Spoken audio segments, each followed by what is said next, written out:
ॐ वर्णानामर्थसङ्गानां रसानां छन्दसामपि मङ्गलानां च कर्तारो वन्दे वाणीविनायको नारायणं नमस्कृत्य नरं चैव नरोत्तमम् देवीं सरस्वतीं व्यासं ततो जयमुदीरयेत्। गुरुर्ब्रह्मा गुरुर्विष्णु गुरुर्देवो महेश्वर गुरुर्साक्षात् परब्रह्म तस्मै श्री गुरुवे नमः। बोलिए सियावर रामचंद्र भगवान की जय। राधावर कृष्ण कन्हैया लाल भगवान की जय। उमा महेश्वर भगवान की जय। गायत्री ब्रह्मदेव भगवान की जय। सद्गुरुदेव भगवान की जय। माता पिता गुरुदेव की जय। समस्त संतगण भगवान की जय। समस्त भक्तगण भगवान की जय। ओम नमः पार्वती पतये हर हर महादेव।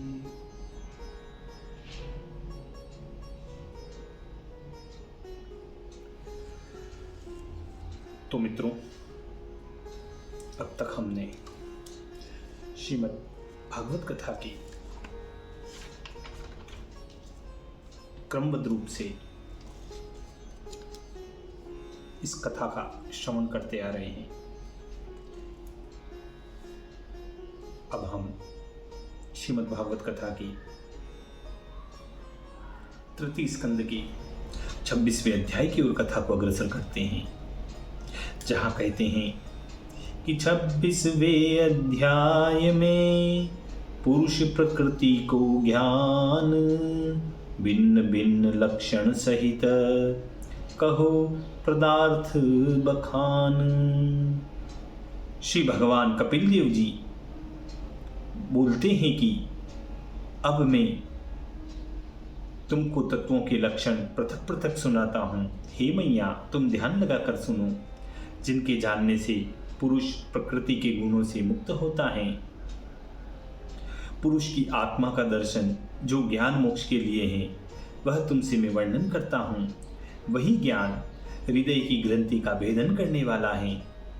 अनादि आत्मा पुरुष निर्गुण प्रकृति से परे पूजनीय तेज का आप ज्योति स्वरूप है, जिससे यह विश्व प्रकाशित है। यह प्रभु सूक्ष्म देवी गुणमयी यदच्छा से प्राप्त प्रकृति की लीला करके प्राप्त हुए हैं। यहां यह सिद्धांत है कि आवरण शक्ति और विक्षेप शक्ति भेद से प्रकृति दो प्रकार की कही गई है। आवरण शक्ति जो है वही जीवों की उपाधि अविद्या है, और विक्षेप शक्ति जो है वह परमात्मा की माया है। और पुरुष भी जीव और ईश्वर दो प्रकार के होते हैं। जो प्रकृति अज्ञान से संसार में आता है वह तो जीव है, और जो प्रकृति को वश में करके विश्व की सृष्टि आदि करता रहता है वह ईश्वर है। ज्ञान की ढकने वाली माया को विचित्र अपने समान प्रजा को गुणों से रचती देख जीव ज्ञान चेष्टा से मोहित होकर अपने स्वरूप को भूल गया, अर्थात मैं देह हूं यह समझने लगा। इस प्रकार परमेश्वर के ध्यान से और प्रकृति के किए हुए गुणों से कर्म करने पर भी यह जीव कहता है कि मैं कर्म करता हूं। कृत भाव को आत्मा में मानता है। यद्यपि यह पुरुष साक्षी मात्र हैं, इस कारण अकर्ता हैं तो भी इस अकर्ता को अपने आप में कर्तव्य धर्म को मानने से ही कर्मों का बंधन होता है, और जो किसी के अधीन नहीं है उसी को भोगों में पराधीनता होती है, और जो सुखात्मक हैं उनको जन्म अर्थात मृत्यु प्रवाह होता है। कार्य कारण कर्तव्य में कारण प्रकृति को जानो, सुख दुख के भोक्ता प्रकृति से परे पुरुष हैं। देवहूति बोलती हैं कि हे पुरुषोत्तम, प्रकृति पुरुष का लक्षण कहो और इसकी सत असत आत्मा का जो कारण है वह कहो।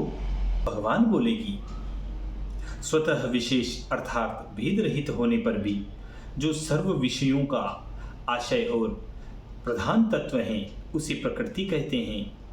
क्या ब्रह्म को प्रकृति कहते हो? नहीं, वह तो त्रिगुणा है और ब्रह्म गुण रहित हैं। तब क्या महतत्व आदि हैं? नहीं, वे कार्य नहीं हैं। महतत्व आदि कार्य कहे गए हैं। क्या काल आदि हैं? तो नहीं, वे कार्य कारण रूप हैं। वह कार्य कारण रूप नहीं है। तब क्या जीव प्रकृति हैं? तब कहते हैं नहीं, वह तो नित्य हैं। 5 5 4 और 10 यह 24 तत्वों का समूह प्रकृति की बनावट होने से प्राकृतिक कहलाता है। 5 कर्मेंद्री, 5 ज्ञानेंद्री, है ना, 5 विषय, 5 भूत, मन बुद्धि अहंकार पुरुष, ये सभी मिलाकर 24 तत्व कहे गए हैं। इसी को प्राकृतिक कहते हैं। पृथ्वी जल पवन अग्नि आकाश ये 5 महाभौतिक होते हैं, और गंध रूप रस स्पर्श और शब्द ये पंचतंत्र मात्राएं हैं। कर्ण त्वचा दृष्टि जिह्वा श्रोत्र नासिका ये 5 ज्ञानेंद्रियां हैं। वाक कर चरण शिश्न गुदा ये 5 कर्मेंद्रियां हैं। यह सब मिलकर 10 इंद्रियां होती हैं, और मन बुद्धि अहंकार चित्त ये आत्मा के भीतर हैं। लक्षण रूप वृत्तियों से 4 प्रकार का भेद लक्षित होता है। सगुण रूप का इतना ही व्याख्यान है। यह संक्षेप मात्र मैंने तुमसे कहा। जो काल है वह भी माया की ही एक अवस्था 25 तत्व होकर रहती हैं। जो पुरुष अहंकारवश हो मूढ़ता से कहते हैं कि यह काल परमेश्वर का प्रभाव है और देह हम हैं, तो इस प्रकार अज्ञान से देहाभिमानी पुरुष को जगत का भय बना रहता है।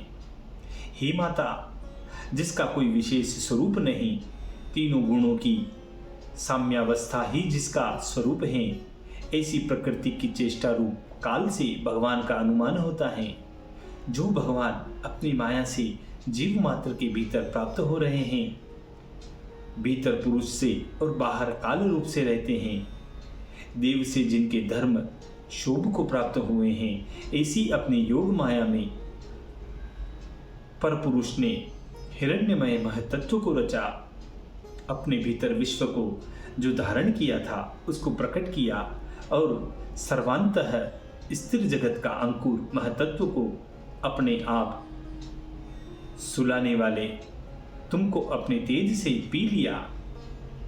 जो सत्वगुण स्वच्छ शांत राग द्वेष रहित भगवान का उत्तम स्थान है, जिसको वासुदेव कहते हैं, महतत्व रूप चित्त हैं। पंडित लोग इसमें यह सिद्धांत कहते हैं कि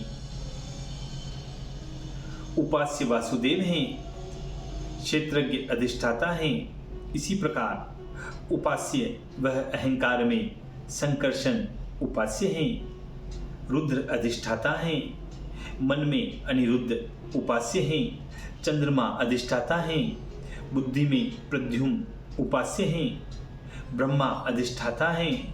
पृथ्वी का ससर्ग होने से प्रथम जैसी जल की स्थिति स्वच्छ और शांत होती है, वैसे ही दूसरे विकार के प्राप्त होने से प्रथम स्वच्छता अर्थात भगवान के विभव का ग्रहण करना, लक्ष्य विपेक्ष शून्य होना, शांत होना, इन वृत्तियों द्वारा महतत्व का लक्षण कहा जाता है।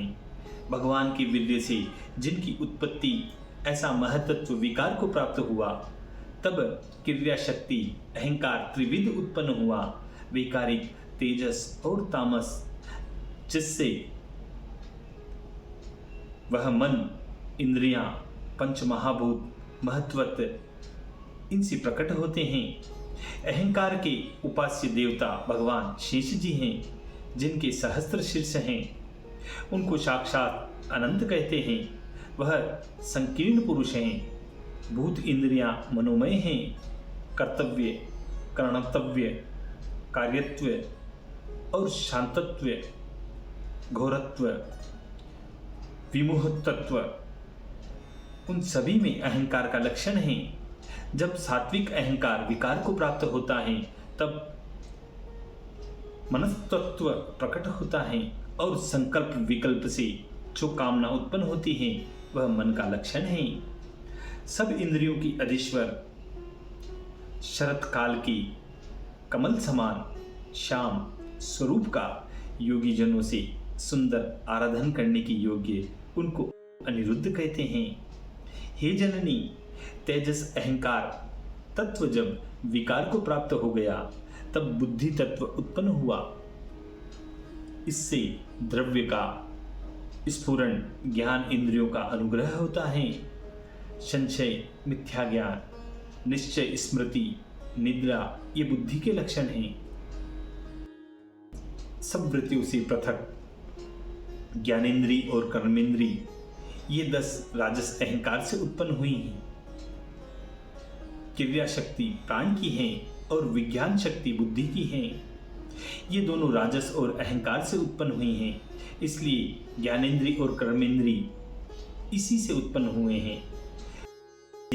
प्रेरित तामस अहंकार जब विकार को प्राप्त हुआ उससे शब्द मात्र प्रकट हुआ और शब्द से नभ उत्पन्न हुआ और शब्द की उपलब्धि करने वाली श्रोत्र इंद्री राजस और अहंकार से उत्पन्न हुई हैं। शब्द से सब पदार्थों के नाम होते हैं। जो मनुष्य की दृष्टि में नहीं आता तो भी वह किसी पदार्थ को देखकर उसकी चिह्न मात्र का ज्ञान होना, उसकी मात्रा जाननी, यह कवियों ने आकाश के लक्षण कहा है।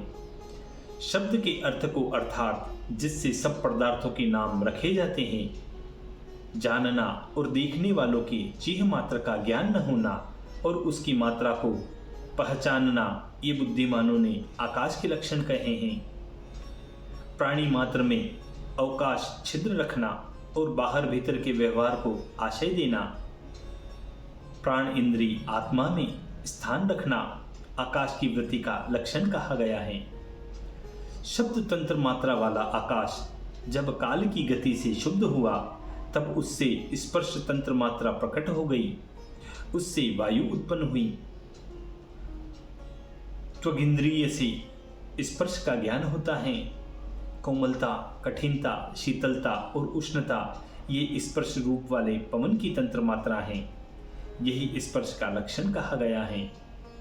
वृक्ष आदिकों की पत्तों को चलायमान करना, शब्द का ले जाना, तृणादिकों को मिलाना, प्राप्त करना, सब इंद्रियों को कर्म द्वारा बल देना, ये वायु के लक्षण कहे गए हैं। जब स्पर्श वाली वायु देव से प्रेरित हुई तब उससे रूप प्रकट हुआ, उस रूप से तेज हुआ और उससे ग्रहण करने वाली चक्षु इंद्री हुई।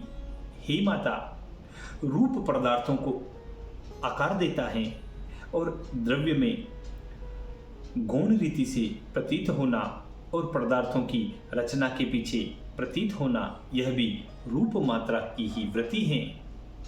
प्रकाश, पाचन, पान, भोजन, शीत, मर्दन, भूख, प्यास, सुखाना, ये तेज की प्रवृत्तियां हैं।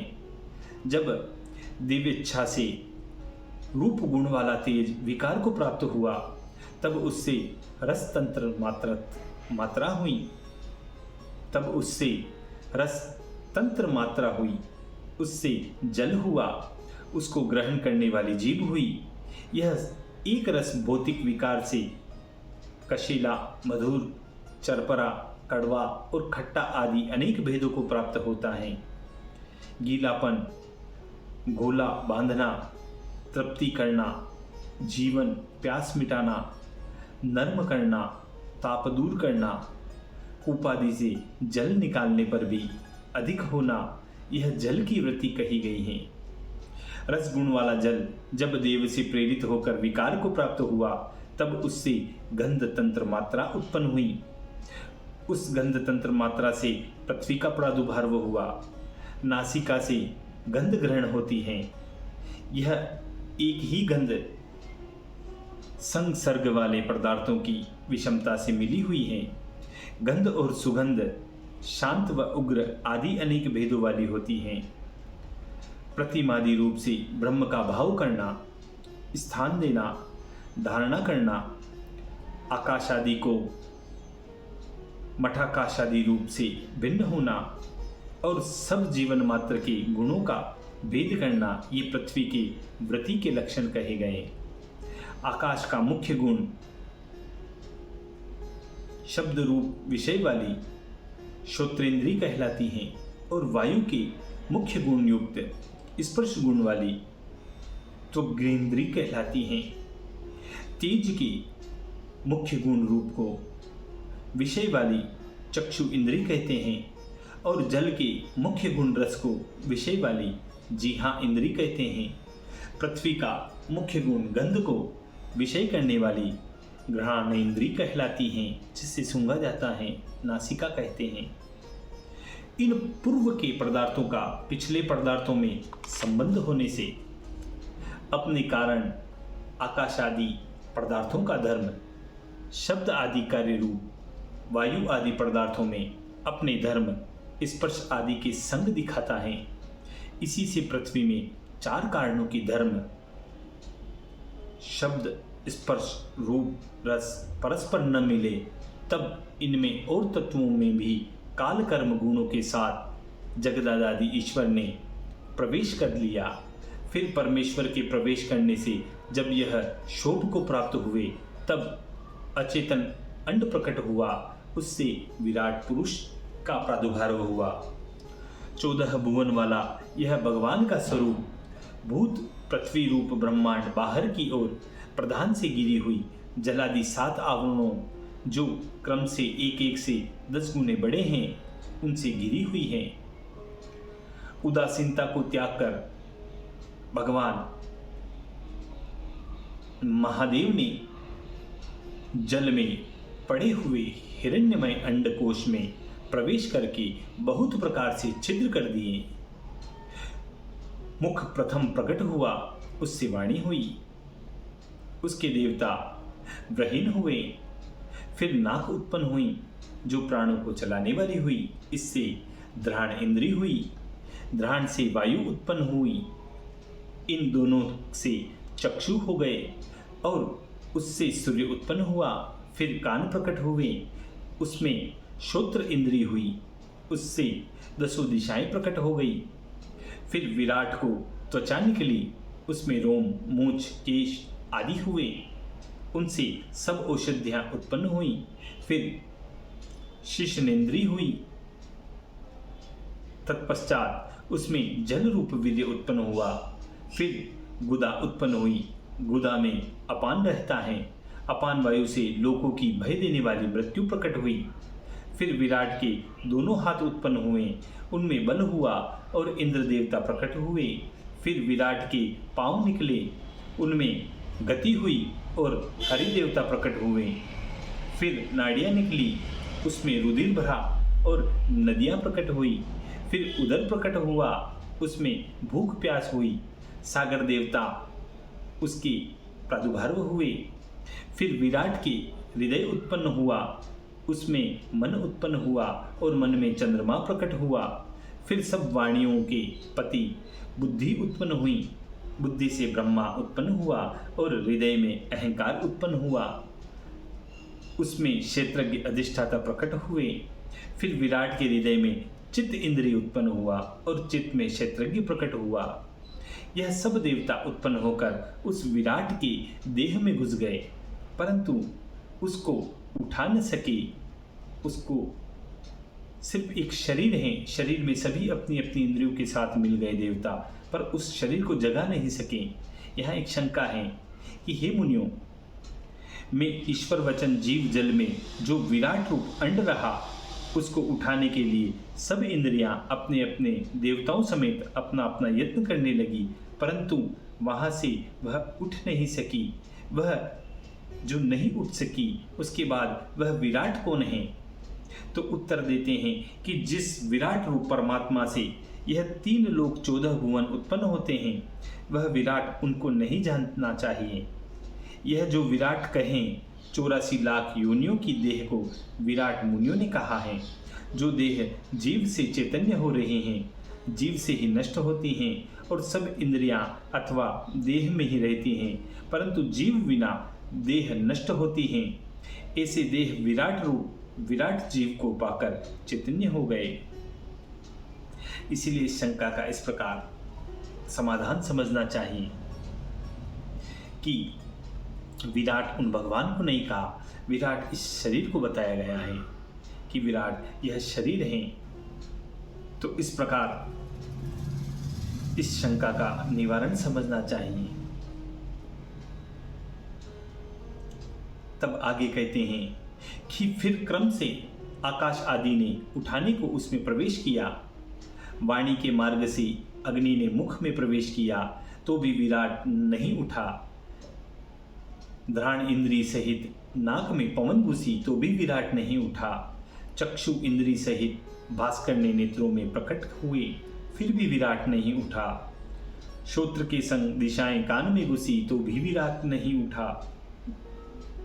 फिर रोम सहित सब औषधियां त्वचा में घुस गई तो भी वह विराट नहीं उठा। वीर्य सहित जलन शीशन में प्रवेश किया तो भी विराट नहीं उठा। अपान सहित मृत्यु गुदा में आई तो भी विराट नहीं उठा। इंद्र ने बल सहित हाथों में प्रवेश किया, फिर भी विराट नहीं उठा। गति सहित भगवान विष्णु ने चरणों में प्रवेश किया तो भी विराट सावधान नहीं हुए। नदियां रुधिर सहित नाड़ियों में घुस गई तो भी वह विराट नहीं उठा। क्षुधा तृषा सहित समुद्र ने उदर में प्रवेश किया तो भी वह विराट नहीं चेता, चेतन अवस्था में नहीं आया। मन सहित हृदय में चंद्रमा ने प्रवेश किया, फिर भी अवस्था वही रही। फिर बुद्धि सहित ब्रह्मा जी हृदय में बैठे तो भी विराट नहीं उठा। अभिमान सहित रुद्र ने हृदय में प्रवेश किया तो भी विराट नहीं उठा। चित्त सहित चित्त के स्वामी क्षेत्रज्ञ ईश्वर ने जब हृदय में प्रवेश किया, उसी समय विराट पुरुष जल से उठ बैठा। यह है ब्रह्म। जीव में ब्रह्म जब तक नहीं जाते हैं, जब तक जीव उत्पन्न नहीं हो सकता है। यही वह पर ब्रह्म है। तो इस प्रकार विराट पुरुष जल से उठ बैठा। जैसे सोए हुए पुरुष को प्राण, इंद्रिय, मन, बुद्धि जिनके बिना कोई अपने पराक्रम से उठा नहीं सकता, इसी प्रकार इस विराट पुरुष को चेतन क्षेत्रज्ञ के बिना कोई नहीं उठा सका। सब जीव के प्रति इन ईश्वर के योग्य से उत्पन्न जो बुद्धि की प्रवृत्ति होती है, उससे विरक्ति और विरक्ति से एकांत में बैठकर ज्ञान उत्पन्न करो। फिर पुरुषों को चाहिए कि देह में आत्मा का विचार करें। जब आत्मा का विचार निश्चय हो जाए तब नित्य उसी का ध्यान और चिंतन किया करें, और जो आत्मा का चिंतन नहीं करते उनको ऐसा समझना चाहिए। तो कहते हैं आगे कि गहे तजयो अरुनेह तजयो पुनि, खेह लगाय के देह सवारी। मेघ सहे सिर शीत सहे तनु, धूप सहे पंचांगी निबारी।